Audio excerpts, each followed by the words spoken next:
Yes, I know it's very, very dark. It's 5 a.m. Actually, it's 5:01. So we're getting this started. I love getting these going up as early, like 5 a.m. It lets me get so much cardio done. Although I do got to make a quick grocery run this morning. All right. Got my rental yesterday because my car had a tree fall on it. But yeah, I got a rental. So I'm going to go grab some groceries. They're not even open yet. So it's like, let's get a good walk in, maybe get a good vlog. Hopefully we get some people in here. I'll make a grocery run and come back and do another one of these. And really that puts me at my minimum cardio for the day. Adrian, what's up? How you do? Adrian, you didn't hit me up on Facebook yet, dude. I thought you wanted coaching. I got you, dude. So come on over, man. The weekend coming, it's easy for me to work people in for calls. All right. Carol, what's up, man? I got everybody in here. Got 2 of the regulars already first thing this morning. So yeah. So hopefully this little live kicks off pretty decent. We got people in already. It's 5 a.m. So hopefully we'll keep a really good signal. I'm going to run this one out at least an hour because the grocery store doesn't even open. Doesn't even open till 6. So yeah, I want to get a nice solid go with this. And so again, definitely burning through some calories fasted. So yeah, this one will be at least an hour. You know, I like doing them an hour. I don't know if I want to be out there right at 6 though. Might be a little bit of traffic. So I'll just walk this one however long I feel like. Go home, get a quick shower, make a grocery run, and then come give you guys another walk. But yeah, we're off to a start. There's already people in here. These midday ones have done pretty good in the morning lately, so we'll see what happens. I know you don't have time to listen to many podcasts that you know, but I think Andrew Huberman is an absolute quack, honestly. Based on even other people I know who are researchers are like, yeah, he comes up with some kooky stuff. So essentially it almost seems like Huberman, in spite of the professor and everything, it seems like every time a meta-analysis comes out saying something, he likes to come out with the opposite. Does that make sense? He's like, does it over and over, apparently. So he's definitely falls into the con man territory. You know, I don't know that he's a shill per se, but definitely there's some con man-y stuff there. He's just so many things he jumps up and claims are extremely beneficial after meta-analysis says the opposite. It just seems rather strange. So it's almost like his own little counterculture type thing, just to make. I mean, a lot of people make money as contrarians while using their advanced degrees, right? They do books and other stuff. Mika says, "What are your thoughts on Dan John?" I don't know that I think much of kettlebell training itself as being a special modality, but Dan John is definitely a good coach, you know, with decades of experience working with different athletes. Like, I don't think you can knock Dan John as a coach. I liked him about 1 to 2 years ago, but he saw the money and sold out. Yeah, I mean, so again, I guess a lot of the stuff he's been doing is tailored around products and stuff, you know. So Adrian, what happened with the coaching thing? You're not going to hit me up, or are you still going to do it? If you're not going to, you can just let me know. I'm not going to be upset. It's just I thought you said you were going to. Like, it's not a big deal. It's not like I'm going to ban you from the chats or anything.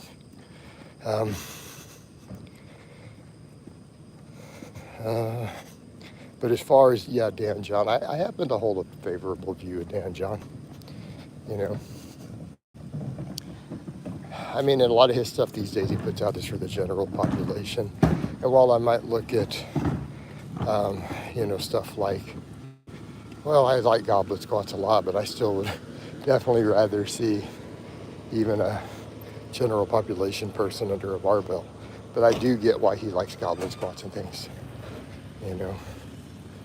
And I suppose if you're not going to put some, I think what he said, like with this, that basic strength method, he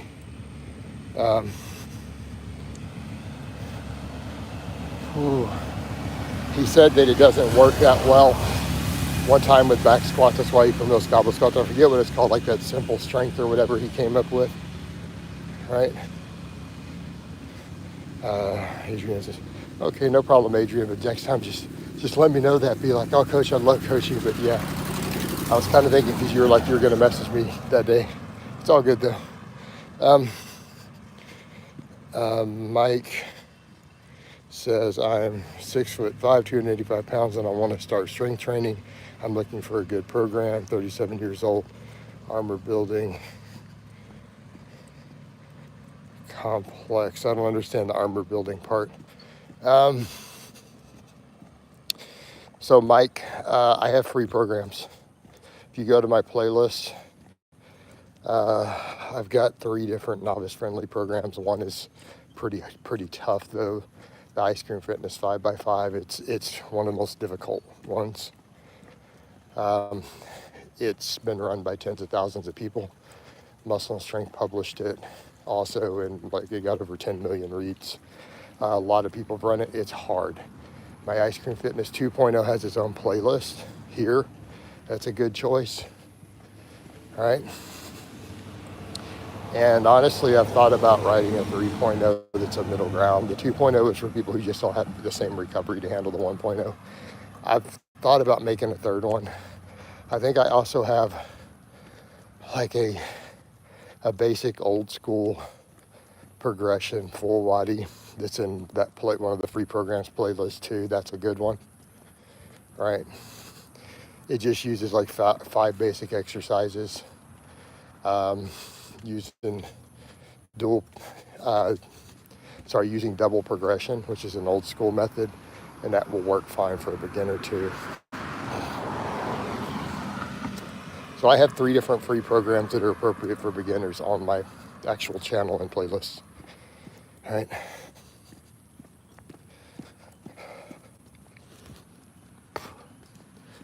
So there is that. Yeah, ignore me the armor building thing. Right, yeah, because I didn't really understand that reference. It's like, what? What are we talking about armor building? What is this? All right. Whew. That was several cars past me. I guess because it's 5 a.m. Normally I don't see many cars out here this morning. And do you recommend training how many times a week when it comes? Novices should do 3 times. I mean, I have clients who do, I don't currently have any clients who do 5. I've had clients who do 5. I don't recommend 6 unless you're on steroids, and even then you better have perfect programming. 3 is good for novices. I do 3 right now, but I'm also cutting and doing tons of cardio. But beginners, I think 3 days a week works great. All those programs I named for you are going to be 3-day programs. Now you can do cardio and stuff on other days, but generally lifting 3. A lot of my slightly more advanced guys do 4, but that's only like upper lowers. I have some who do like push, pull, leg, shoulders, or things like that. Are there blood pressure issues with TRT? There shouldn't be. So Adrian, if your diet is in check and everything is right, so let me ask you the simplest way to look at that, Adrian. What is TRT?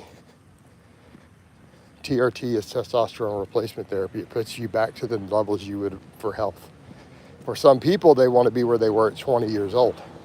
So let's assume even you go that route and they don't just want the healthy to be like, I want to have the levels of a 20-year-old. Okay. If you're not obese and your diet is healthy, how many 20-year-olds have high blood pressure?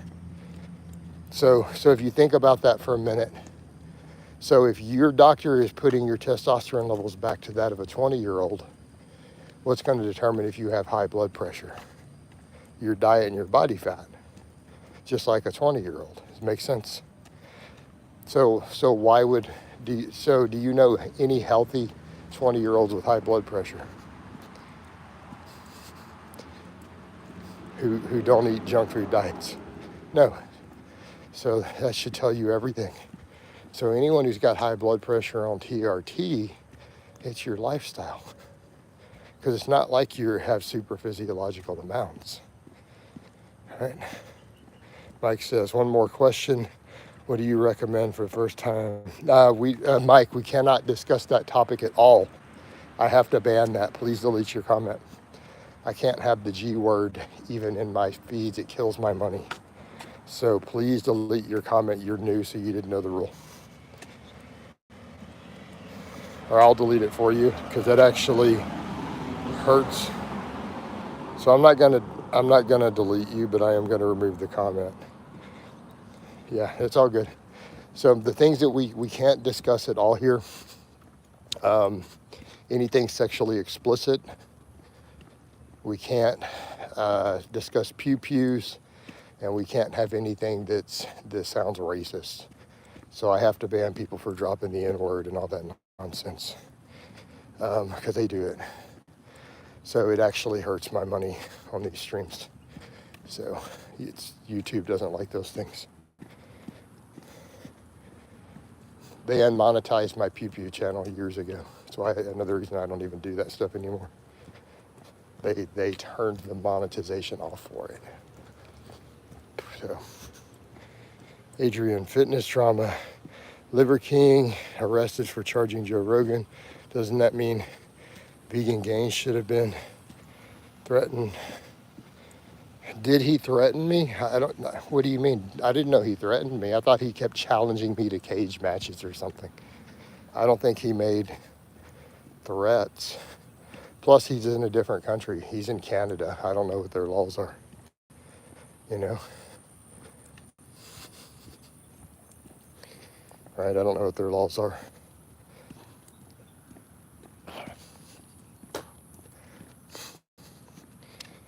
You know? But I guess a Liver King was here in Texas. I don't know specifically what he said, but they wouldn't have charged him for challenging someone to a ring fight. So that's not what they would charge you with here. Morning, Jason. Continuing the grind. Awesome, man. Keep grinding, dude. I'm doing mine.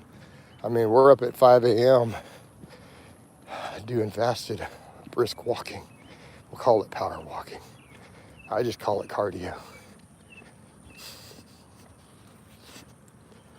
You know?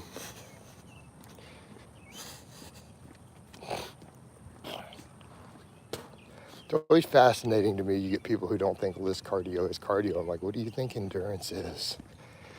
All right. I forgot he's Canadian. Him and Greg Doucette don't have that country. Yeah. Well, Canada has its own set of problems, you know, like everybody else.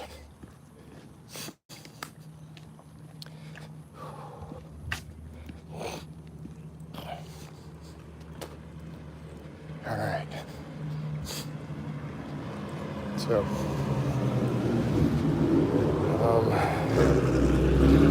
that's weird. It's showing one bar. That's not good. Get those likes up, by the way, though, guys. There's multiple of you commenting. We only got one like. Come on now. That's why we don't get views. You guys got to click the like button once you get in here. There we go. Thank you. I did lots of sprinting in my 20s. Don't feel like dealing with that. Yeah, I don't think people understand. Unless it's sport specific, HIIT type cardio is not that good. Definitely not for body composition, but I'd say it's the worst for body composition. Like the whole HIIT thing is dead. Even Eric Helms was calling that 10 years ago. He's like, you know, Dr. Helms was like, guys, the HIIT cardio thing is dying out. He goes, it was a silly trend as far as fat loss goes. He's like, and I agree with him on that as a coach. It just interferes with your leg training. You can't do as much leg training if you're doing HIIT type cardio. List doesn't interfere the same way. Yes, it takes, but the popularity was, well, you can do it with less time. Well, you could lift weights and achieve that same thing, you know, because look at the studies on fat loss and lifting weights. It's just as effective, right?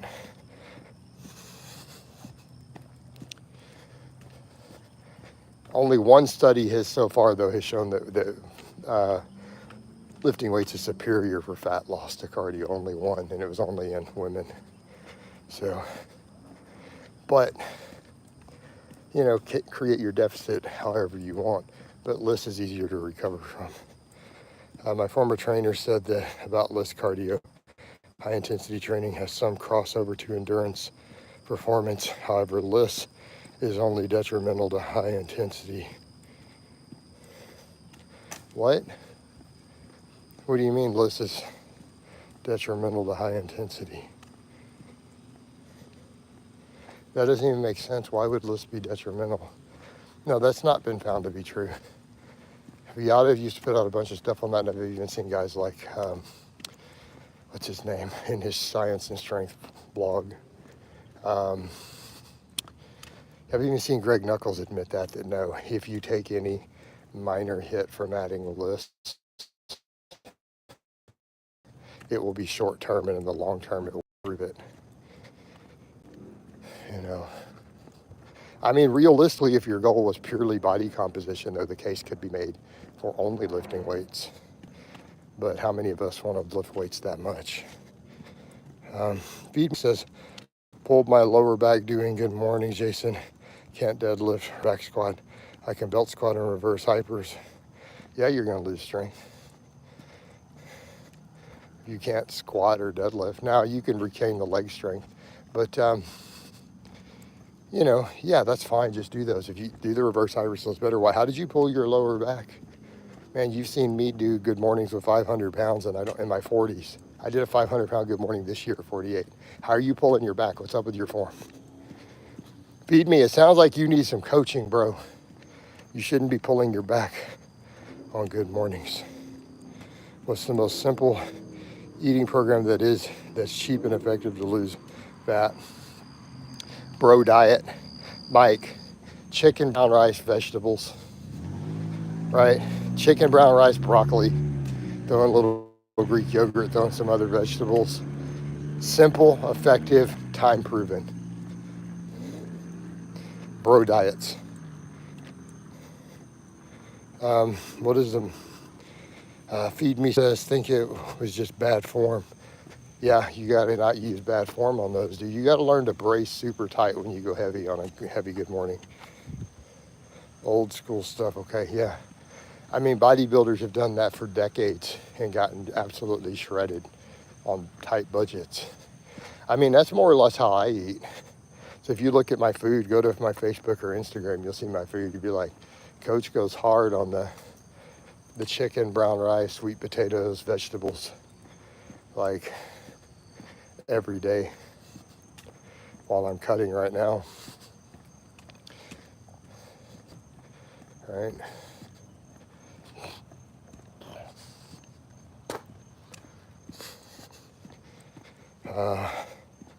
I mean, whole legs can be, but you know, I wouldn't go crazy on whole legs. You don't want too much fat if you're trying to lose body fat. I mean, you can eat some, but I wouldn't be doing this. Oh, let's try to do a dozen. You want to have an egg or two. It's probably okay. But if you go really low fat on a setup like that, you burn through body fat a lot easier, sometimes without tracking, and that's kind of a big deal, you know.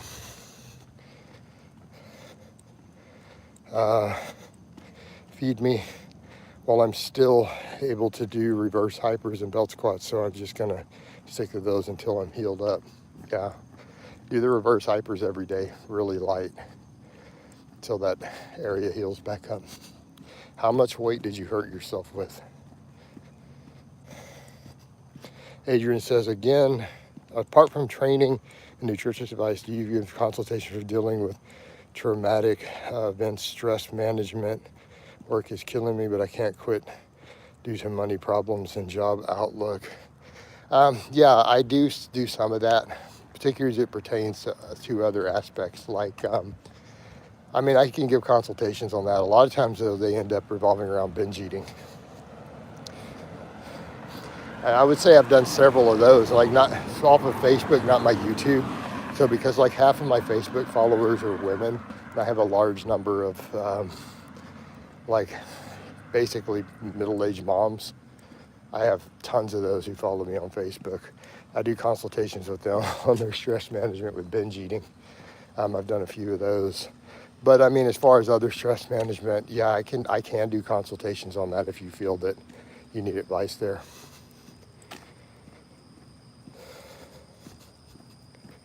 So I have a very different audience on YouTube and Facebook, although there is some overlap. I brought that, you know, and other people are like, no, they're right. Like if you go look at his Facebook, it's like 50% women in the comments and likes, and whereas my YouTube is 98% male.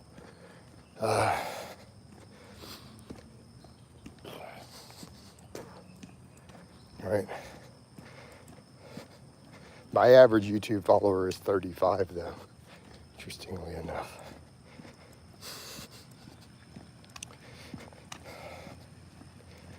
But yeah, I mean, I can give some advice there if you would like on a consultation. So yeah, let me know.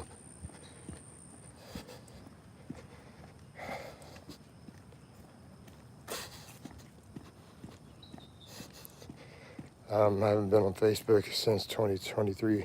Everyone says it's a weird place. How's it weird? No, it's just really strict with rules. It's not a weird place. I mean, yeah, there's a lot of fringe stuff, yeah.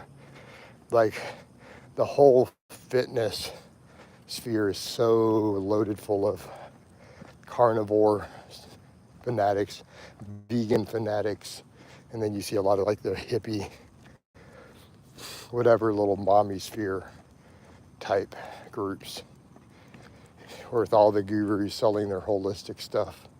And it's like they're not even fit. It's just really strange. You know?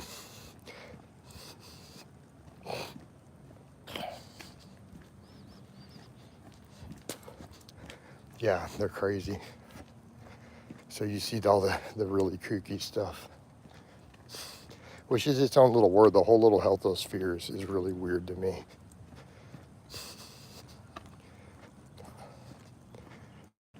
Everyone, modern medicine bad, and it's like, that's its own crazy set of conspiracies. I just don't understand.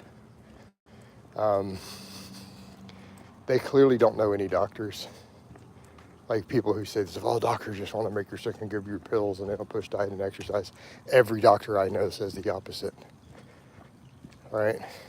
Like doctors love it when they find out I'm a coach, because they're like, I try to push all my patients towards diet and exercise and they won't do it, and they say just give me a pill, and I try so hard and they won't listen. So it's so funny. Then you go to the internet, and the internet, doctors just try to push pills instead of diet and exercise, but all the doctors say I try to push diet and exercise and my patients refuse, so I have to give them a pill, and they just tell me, can't you just give me a pill or a shot? So, Mike says, I used to be heavy into YouTube fitness and never understood the hate towards you. You've always liked your advice, and would you say in your views? Appreciate it, Mike. Adrian, blame the ancestral fake natty Michael Hearn for that. He tried to mess with Coach. No, Michael Hearn was not to blame for any of that. Will flat bench carry over to dips better than incline? Yeah, but dips will carry over to dips better than both. I think you guys got to watch too much of what will carry over, because unless you're addressing specific attributes, we shouldn't be that worried about carryover. Like, you know, and that seems strange because barbell bench would be more of a primary and dips a secondary. So why are we looking at carryover to dips? You know? But I mean, yeah, technically the bench press works muscles at a closer ratio to the dip than the incline does. So yeah, hypothetically, it should carry over better, right? Unless somehow your delts were the weak link. on your incline, which would be unlikely given that they're de-emphasized. Doctors love Ozempic and we've been going on lately. True, and they do for good reason. They've been extremely effective, right? Because they have to get their patients down. So people need to understand that. Being obese is so deadly, and doctors can't get their patients to comply with lifestyle interventions. So the fact that they have drugs that they can give them now that will make them lose weight is life-saving. So that's their perspective, because they know how deadly obesity is.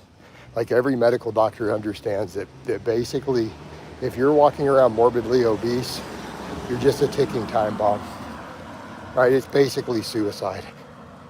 So that's why the doctors support it, because they're like, finally something that will at least get them going in the right direction for these people who won't do what we tell them to do. Like, this will actually save their lives. So from their perspective, it's a miracle. What are your thoughts on chin-ups for biceps? Oh man, I always kind of say they've not done as much for mine as I would like historically, but I don't know that that's even true. I've made a lot of videos on that lately saying they're just not enough. But man, I think the interesting thing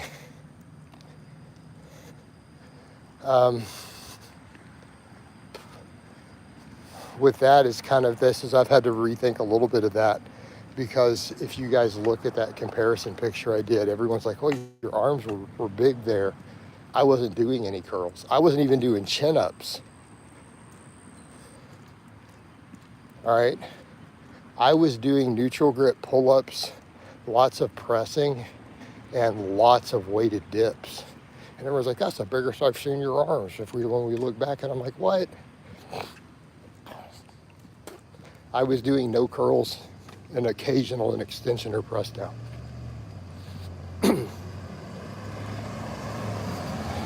I think it's crazy how many people use Ozempic that don't even need it. Are there really that many people using it who don't need it though? I'm not sure that's a thing, unless you mean the black market. It's pretty cheap. I'm not doing it. I'm doing this the hard way. But I mean, I have access to it pretty cheap, honestly, if I've really wanted it. If one is doing 3 sets of flat presses and 3 sets of incline presses a week, is 1 tricep extension exercise. I mean, Benjamin, I'm going to say what I always say. Can you define enough? What is your definition of enough?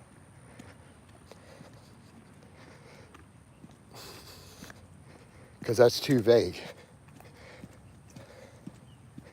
Enough is a relative term. I mean, technically your triceps will grow with no extensions off just bench press. So what are we looking for? Some growth? Enough for solid growth. Okay, yeah, I think you can see pretty good growth off that. So that counts as enough. Because a lot of times I get people who are like optimal, and they think they're finding enough is, will it give me 99% of my gains? Well, no.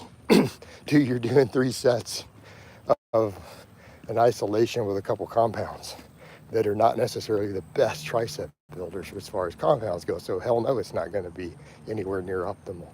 Would it be reasonable? Would it be good gains? Yes. So you listen. Well, I take a lot of feedback cues from my body. I'm about to do some crazier stuff with my training on this cut, because my recovery is getting so good now that I've been adjusting certain things in my diet and doing the 3-day full body again. I'm going to start going back to a lot of stuff I used to do when I was younger and had great results with certain things. I think I'm going to start training everything to failure. And I'll just drop stuff onto the pins and just reload the plates every set. We're about to go a little cray-cray. And then I might step back and literally the only isolation I might do is curls.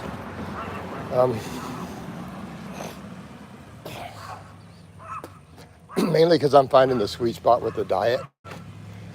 I'm really finding that the antioxidants and keeping the electrolytes crazy high is really working wonders for my recovery. Like even I did those sets to failure yesterday, squats and deadlifts both, and I have no soreness or fatigue. I feel great.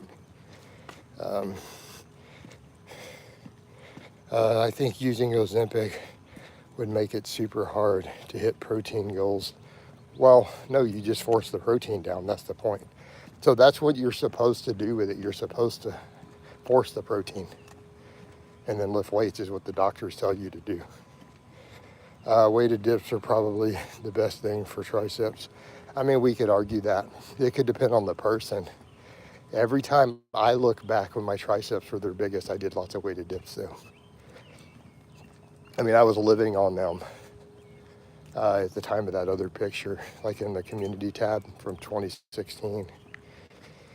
I mean, weighted if you can do them. Right.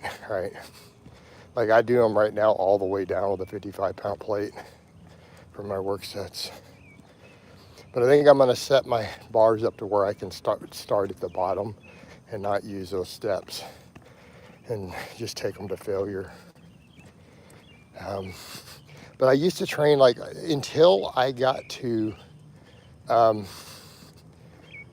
making YouTube videos. When I was in my 20s, I didn't have any concept of reps and reserve really. I just trained to failure all the time. And I would just ride stuff down to the pins or have spotters help me lift. Like I did everything to failure. And especially if it was a machine. You know, the only thing I would never do to failure was the leg press because I didn't want to take all the plates off. You know, so I'd stop a little, like a rep or so short. But I did everything to failure in my 20s. And I mean, I was stronger than at any point on YouTube, right?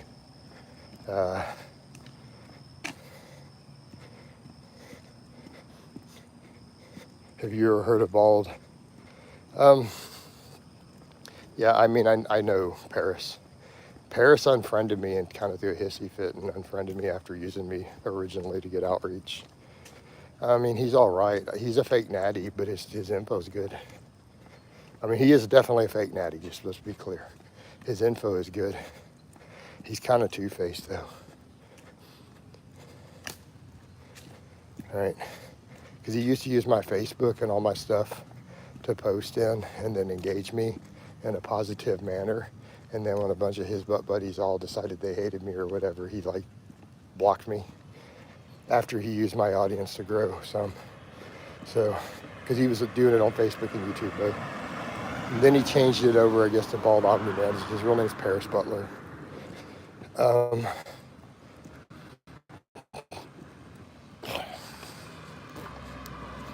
You know what I mean? So he's kind of a little two-faced bitch, but outside of that,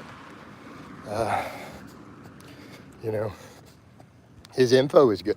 I mean, he seems to be a good coach and he seems to have good training methods. Like I can't knock his methods. So that personality trait aside, see, that's the beauty of being an intellectually honest person. I can set something like that aside while still saying that his info seems pretty good. You know what I mean? What are your thoughts on Mike Minzer's? I don't want to do a whole other stream discussing Mike. I mean, I've made whole videos discussing his insanity and amphetamine use and all that crazy stuff. Like Mike was a crazy drug addict who went insane when he wrote all that stuff later. He didn't train anything like the later writings. So the problem, you mean Mike Minzer's methamphetamine fueled ideology, or you mean Mike Minzer's ideology when he actually lifted weights? They're not the same thing. So I need you to, which one are we talking about? Are we talking about Mike Minzer as a Olympia contender? Or are you talking about the methed out borderline personality disorder Minzer who didn't lift weights and wrote a bunch of stuff? Which one are we talking about? Because they're two different topics. Yeah, so you're talking about when he was crazy high on meth and before he died when he went insane. You know he didn't lift weights anymore, right? He completely stopped working out. and just did list cardio with no lifting, and then wrote all this stuff and gave lectures on it. Yeah, that's not enough. One set to failure once a week. Nobody got big doing any of that. Like, he produced no champions. And I hate that his followers still bring up Dorian Yates, because Dorian did like 15 sets a week per body part. And I've done whole videos breaking down Dorian's philosophy. Dorian would do 4 sets and count it as one, because only one set was to failure or beyond. But they were objectively work sets. So here's what I mean. Dorian was capable of doing about 9 reps with 405 on a barbell row. So he would do 3 sets of 8 reps and count them as warm-ups with 405 on a barbell row. And then he would do the 4 set to failure and then some rest pause reps and call that 1 set. And then he'd do 3 other exercises for his back, doing the same thing. So the thing is, Minzer came and worked with and met Dorian one time and showed him a few things, and they talked and got some pictures and stuff together. And then Dorian was never had a trainer. And then kind of Mike used his name, and people were like, yeah, he trained Dorian Yates. No, they had one workout. And Mike talked to him and showed him a few things. And then Dorian had said in a later interview that he let Mike use his name because he felt really bad for him. Because he liked him and he thought he was a good guy, and he felt bad for him in this whole situation. So he just let him use the name a bit. Right? Arnold or Ronnie, which physique is better? Arnold, objectively. Ronnie's not human. I've seen Ronnie train. I saw prime Ronnie Coleman train in person here in Texas. He wasn't human. I have not seen, I've never seen that before, honestly.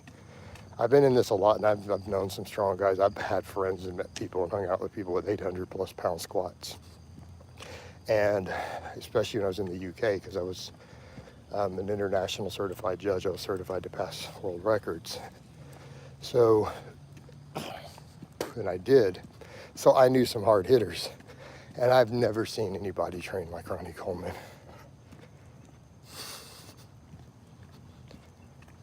Like, that's those little bit of clips you guys see, those maybe a couple dozen clips that float around, that wasn't for show.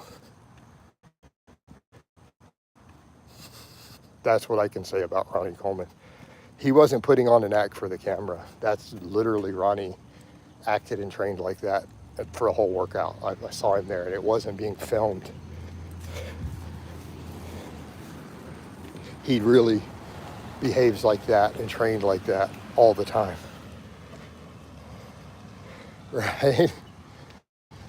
Well, he definitely had to do he eventually had to retire from the police thing because he's like, it was interfering with his ability to do the Olympia. So yeah, there's a lot that's the rows and other stuff he did were a problem. I mean, there were definitely issues with it. I'm not saying what he did was optimal in that regard.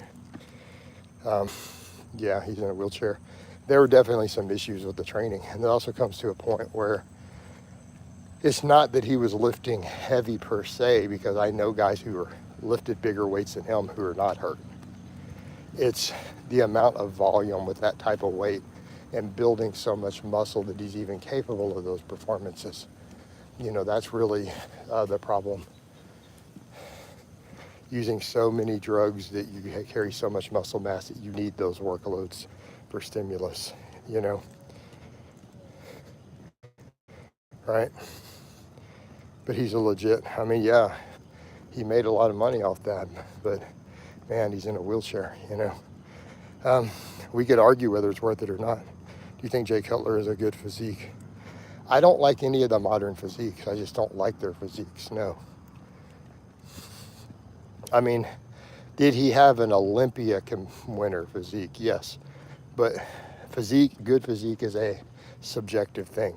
I don't think anyone who's been on the Olympia platform in the past 20 years has a good physique. I don't even like the Classic right now. I don't think that they're They're good physiques. They're just a slightly toned down version of the open. It doesn't even look like classic bodybuilding. I think Arnold had a good physique. I think Frank Zane had a good physique. I think who is not, God, I just mentioned Bald Omni-Man. You guys, Bob Paris had a great physique, right? Those are what I think of as good physiques. I don't like all the side enhancement, Mike. So that's my issue too, is the turtle shell being too ripped. All the side enhancement. So case in point, even all the physique guys, the smaller guys, they shoot so much stuff in their shoulders. It's like disgusting.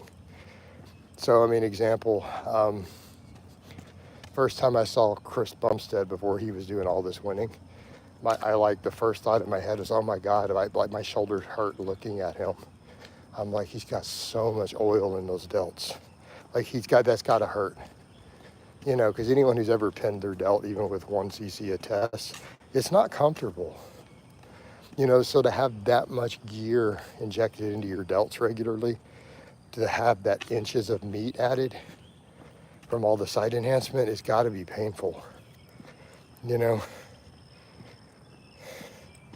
I love how the natural physique comp is considered, right? Do you ever go behind the head on skull crushers? I did. I don't feel as good of I was doing it for a long time, but it's not a skull crusher. It's a laying extension. I've done a lot of those on camera. I honestly feel like, though, for direct tricep stimulus, I just feel more with less other issues with a normal skull crusher like you've seen me doing. I think I'm going to go to just all dips, though. I think I'm going to cut all that out. I feel like if I do enough dips and pressing, my triceps will grow when I go back and look historically.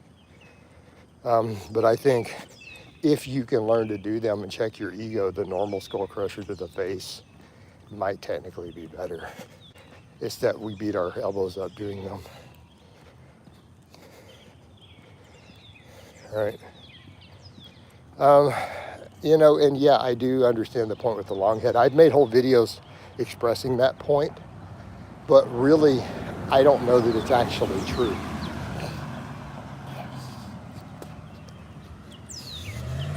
Right? I don't know that we need that lengthened position for the long head. Right? No, I wouldn't do behind the head pull downs or pull ups. I think that compromises the shoulder for no benefit. At least with the behind the head press, you get more shoulder involvement, more side delt and rear delt. With the pull ups, there's no benefit. That's a lat exercise. Probably got it from you 10 years ago. Yeah, you may have. Hey Jason, is it normal start losing grip on heavy sets of deads right before failure on the last rep? Yeah, you can. That's very normal. Once fatigue builds, okay, because loss of grip strength can be also a loss of peripheral nervous system. Your peripheral nervous system is giving out saying, all right, this is enough, I can't do this. All right. Hey Jason, yeah. Do you go raw on deadlifts? How do we find raw? Oh, and I use a belt, so it's okay. I use a belt and chalk. I don't usually wear shoes these days for them. I literally have on just running shorts and a belt, but I use chalk. No, I've pulled 635 on camera with just chalk. It's like, so go to my homepage and look right there at the homepage on the actual channel, and I'm doing a 635 with just chalk and a belt a few years ago. I haven't really gone over 550s anytime in the last year, like I've done rep work with 550. I've done it up to 4 reps, but I haven't hit 600 plus in a while. I did a 585. Yeah, I did a 585 in January, but it was just a belt and chalk. Thank you, Coach. I will keep putting the work in so far. Added 35 pounds to my deficit deadlift since you wrote that program. for me 6 months ago. Oh, nice, Emmett. Oh, I remember you now. Emmett. Yep, cool. All right, so we did a consultation. You're one of the guys who let everyone know that in here. I do those programs. And most people have been really happy with them. We do one-off, 1-hour conversations, and I write full programs in there for people. I've done quite a few of those. Do you think Greg Valentino used synthol? No, I think Greg was telling the truth of what he used in his arms, right? I mean, Greg explained it, and people are forgetting the difference in the eras back then. He's like, it was all test and equipoise in his arms. They're like, it couldn't be that much, but you guys remember the EQ coming out of Mexico back in the day? You guys were like, no, we're not old enough to remember that. All right, well, Greg Valentino is, and I'm old enough to remember. You used to be able to get really cheap from the Mexican veterinary pharmacies at the border, and he would have just gone down to the border. They used to do 50 milliliter bottles of EQ that was 50 milligrams a milliliter. So to even get 500 milligrams of it, you needed 10 cc's. So he used to just pen tons of that stuff in his arms. And he said it was equipoise, but everyone, equipoise used to be high capacity bottles at 50 to 100. That whole 500 milligram is a more modern thing. When all the home brewers realized that equipoise is a liquid at room temperature, not a salt. So they started doing really high concentrations and even using it as carrier oils, right? I feel like I can never get to those levels at my age and well, no, Mike, keep going, right? Why don't worry about that? Why don't you just get where you can get? TV Watcher says, good morning, Jason. Good morning, TV Watcher. How you doing? Emmett, highly recommend consultations. Training made good gains as a competitive BJJ recreational MMA athlete. Yep. Yeah, I mean, we did one call, wrote you a program, and you just roll. What are your thoughts on Michael Hearn saying he doesn't care about muscle and how when he's been fasting? What? I haven't heard that. What are you talking about? You mean Michael Hearn says he doesn't care about muscle and fasting 4 days? That sounds out of character.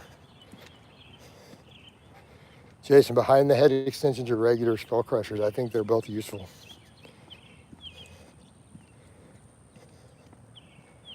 What? Hello, can you please shout out the Philippines Pancake House BGC? You know what? Even though you didn't drop me a super or money for it, I'll just do it. All right, man, I'll give a shout out to the Pancake House BGC in the Philippines. It was a YouTube short I saw. Well, I don't know, Mike. I don't know anything about that. I've never heard anything like that about Michael Hearn. Sorry. So I have no thoughts on it. I don't know that that's actually true. So I can't have thoughts on something just based on something someone says in the stream that I haven't verified. But I can't comprehend Michael Hearn saying he doesn't care about muscle. I just know. That is, I can't see him uttering those words.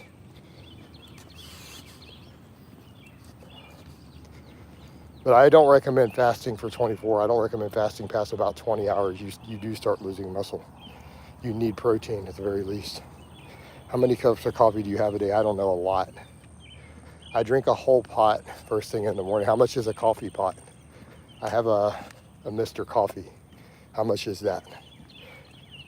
My cups are giant. You've seen the size of my cups. So I have probably 4 of those, those giant cups. I don't know if those count as 3 cups each though. It was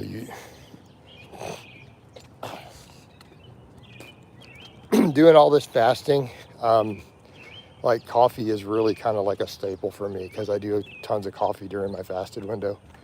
And I feel like it does help with the fat burning because it also suppresses appetite a little. So if I'm just hammering down coffee all through the morning while fasted and then I don't eat till noon, pretty much just burning through fat, and it blunts the appetite. So it's kind of nice. Yes, I guess that's technically a drug, but I've always been a coffee addict. Like, I admit that. Like, I can't function without coffee.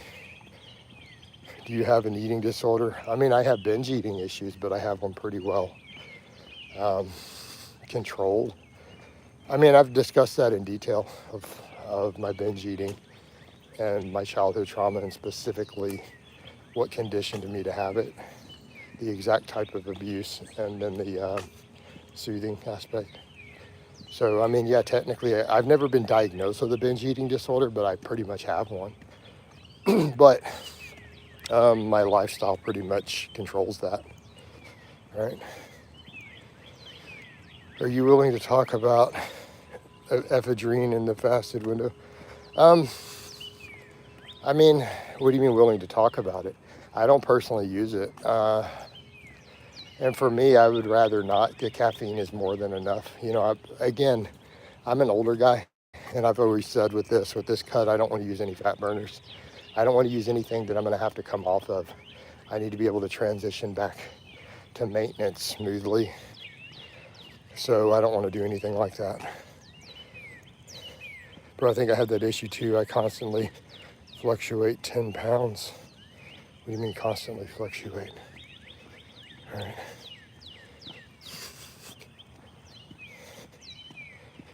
Tommy says, you're the man, Jason. Great answer. Thank you, man. All right.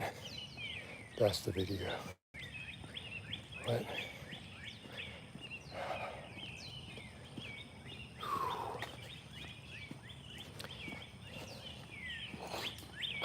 But yeah, I also have an insatiable appetite though too, dude. So even though I only have about a 5, maybe 6 hour feed window, I eat a ton of food in there. It's all whole food. Like, I pretty much pig out during that feed window, and it's piles. I eat like 3 pounds of vegetables, probably. So it is literally all whole bro foods. I mean, we're talking brown rice, sweet potatoes, broccoli, obviously a little bit of animal protein. Makes sense. I've seen evidence about its effects on lipolysis, wondering if combining with fasting. Well, I mean, yeah, obviously that would be effective, right? You know, growth hormone is very effective in that too, but I'm not using any.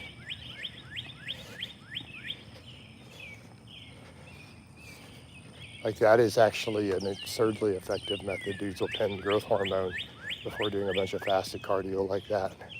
Works really well.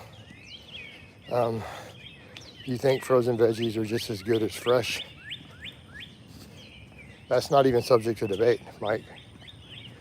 Okay, we're asking something of, what does the agricultural science and food science experts say?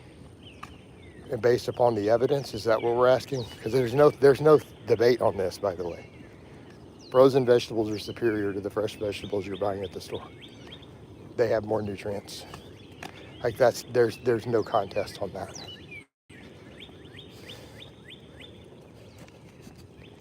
Like, that is an objectively verifiable, measurable fact. All right.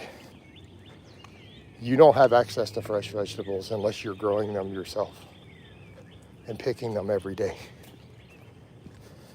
So that stuff at the grocery store is not fresh. The frozen vegetables are way more fresh. Makes sense? So they flash freeze them right there where the same day they're harvested. So it locks all the nutrients in. So I do a lot of frozen broccoli. Now, I do my other ones, the regular, my bell peppers and spinach. I just grab the quote-unquote fresh because it's just cost-effective and easy, and I throw them in the fridge. All my broccoli's frozen now. It's cheaper and more nutritious, and I just cook it with the rice in the Instant Pot. I have argued with so many people about this. What are they arguing? I mean, it would be one thing. They can argue theory, but when you have hard data and science on something, why are they arguing it? If you have something that's been measured in the lab consistently by experts. What exactly is the argument? The argument is, well, I believe because they didn't go research. You know, that has no bearing on reality. You know, and I get it if we're arguing about junk science and points of contention with low data gathering. You know, oh, we did too short of a study with only 20 test subjects, like a lot of sports science. Okay, fine. You know, but people are just making those arguments out of ignorance, right? Who haven't looked at any of the data or expert opinions or anything else. Yeah, I mean, no, frozen is objectively has a higher nutrient content. They say that barbell back squats is king of exercises. Do you agree? What do you mean they? I am one of they. I've made like 50 shorts with that as the title. So, John, considering I literally made a short yesterday with that exact title. By they, do you mean me? I would be part of the they that we are talking about.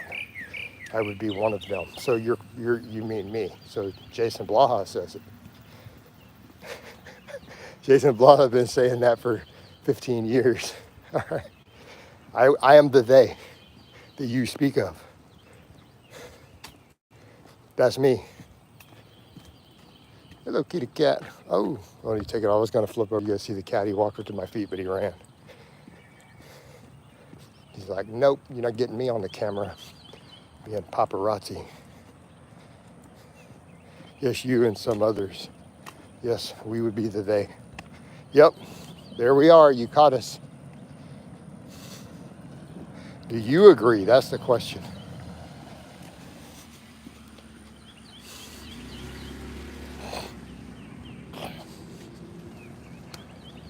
Sorry, guys. Adam says, Jason, your thoughts on SSB bars? They can be. I mean, I use mine off and on. I have one. You've seen me use it quite a bit for squats and good mornings over the years. I'm just keeping it simple right now, though. You think of a program of all pull-ups, dips, back squats, and deadlifts is sufficient. Well, Mike, is it optimal? No. Could you build a pretty good physique and be pretty strong doing that? Yes. You have to program it careful to avoid overuse. You know, in theory.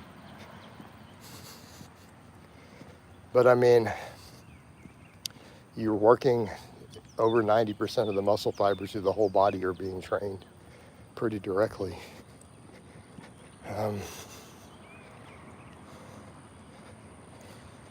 SSB was the second barbell I got after the standard Olympic bar, right? I mean, to be fair, I'm about to do a program with like 6 exercises, and sometimes I'll do 7 or 8.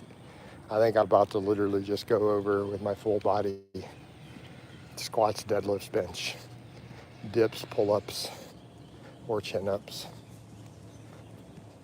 barbell curls. And then sometimes I'll think I'll throw in, I might work in some incline and some rows. Do you know Charles Poliquin? No, I never met Charles before he died. Nobody technically knows him now because he's dead. No, I never met Charles when he was alive. I'm obviously very familiar with his work, like most coaches are. But no, I did not have the fortune to meet him ever. Do you know Marcus Roll? No, I've never met Marcus Roll either. Is he still alive?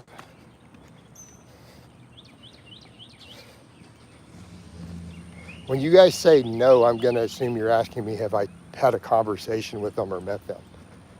That's because how else would you know them, right? Like none of you guys know me other than Amit because he's had a video call with me, right? So he's the only one in this chat who knows me. All right.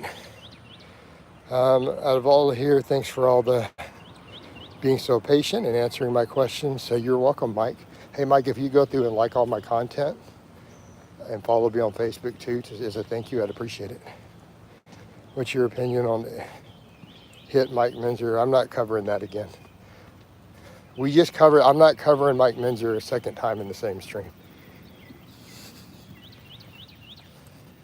Right? Plus I have videos on it.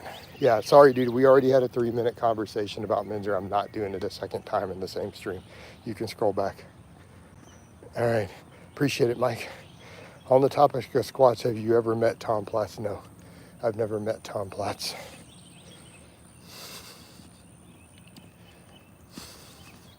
Because every time we discuss Minzer, we have to differentiate which version of Minzer are we discussing.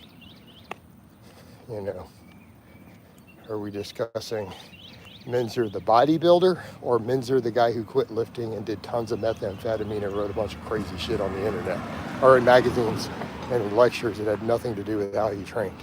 These are two different Mike Minzers. Right?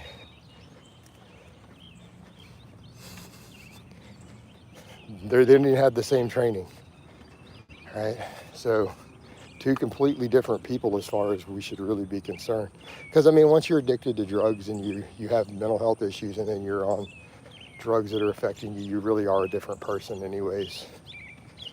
So I don't count them as the same person because the personality and mindset are different.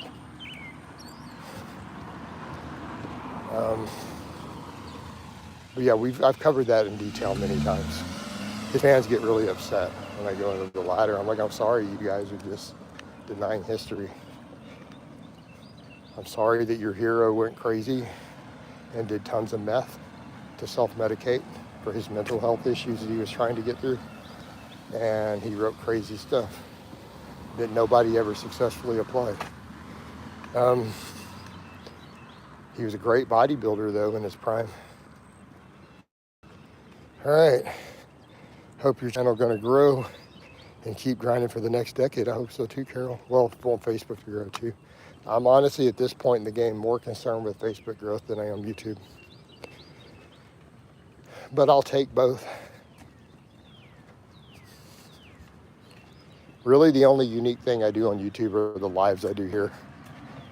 And I mean, even yesterday I did an hour and a half of my lives on Facebook, actually 2 hours. So everything I put on YouTube goes on Facebook anyways. So I get more views there than I do here also. Yeah. I don't think people are aware of that. Like I get more views on Facebook than I do YouTube. I have a bigger audience. So it's just these lives where I don't get people in my lives, so I actually get engagement here and I get more money on the lives here for now, but that's about to change. So, but yeah, but if it all grows, hey, I'll be happy with that. Because I'm a multi-platform uploader. It would be nice if YouTube paid us for pictures and community posts though. I would post my 25 posts a day from Facebook. I would also do on YouTube if they actually monetized it.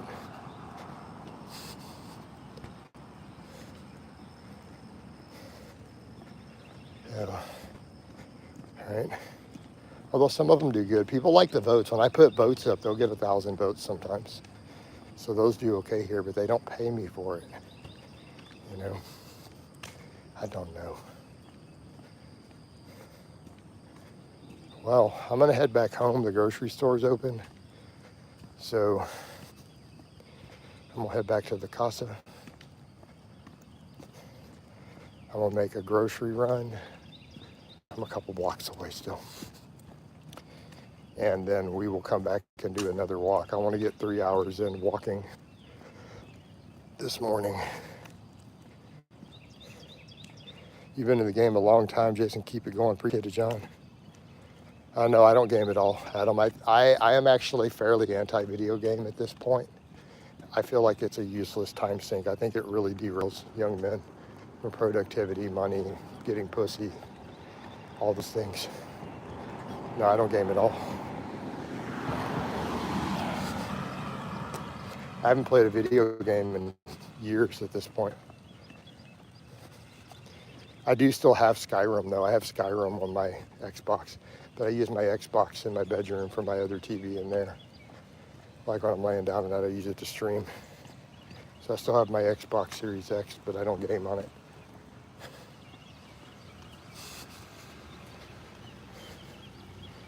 What's your opinion on Elliott Hulse? I don't have an opinion on Elliott Hulse these days. I don't know what Elliott's been doing for the last decade, so I have no opinion. Are you a fan of Ryan Gosling? I'm not a fan of any actor. I like their roles. I don't even think about the actors as a person. So that's why with celebrity culture, I don't understand. Like, to me, an actor is not the actor. Like, I only care about the roles. Like, it took me years to remember that Wolverine's real name is Hugh Jackman. So, no, the only actors I'm a fan of is the really attractive women. Right? Mainly because they're really attractive women. Scarlett Johansson, right? What's up? I always liked Sandra Bullock back in the day. I always thought she was hot, and I don't know other people who didn't. You know. What are your favorite movies? Historically, as a kid, I loved Raising Arizona. The Big Lebowski was always a favorite for me. Talladega Nights is a favorite. Right now, I'd say my favorite is The Hobbit, There and Back Again right now. Favorite TV show, Battlestar Galactica and Game of Thrones. They're the top 2 TV shows of all time, ever. So,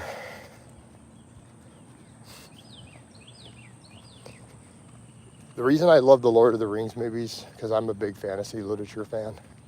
I've read hundreds of fantasy novels in my life. Fantasy movies tend to be horrifically bad. Poorly written, poorly acted, tons of cliches, right? Becky, you're not here from OnlyFans. All right. So, looking 60 days.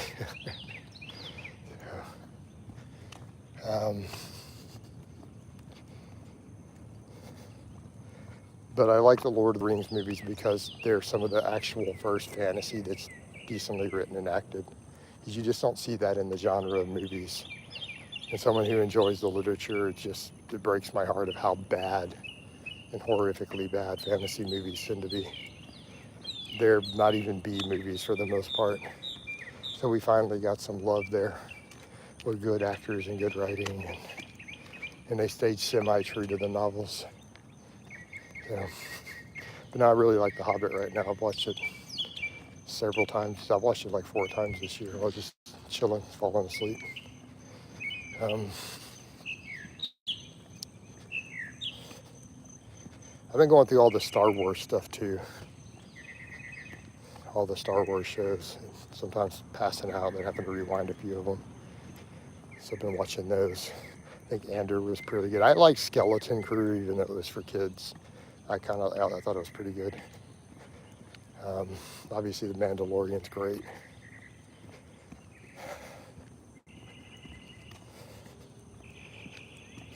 All right. Yeah, the Harry Potters, they were okay, but they were still not.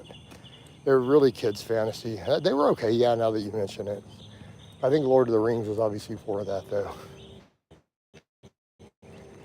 The Lord of the Rings movies, we finally got some good fantasy movies.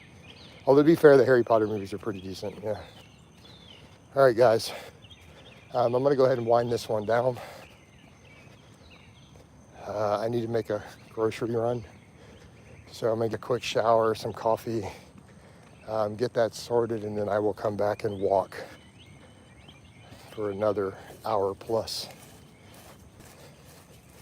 So I love you guys, and I'll talk to you next time.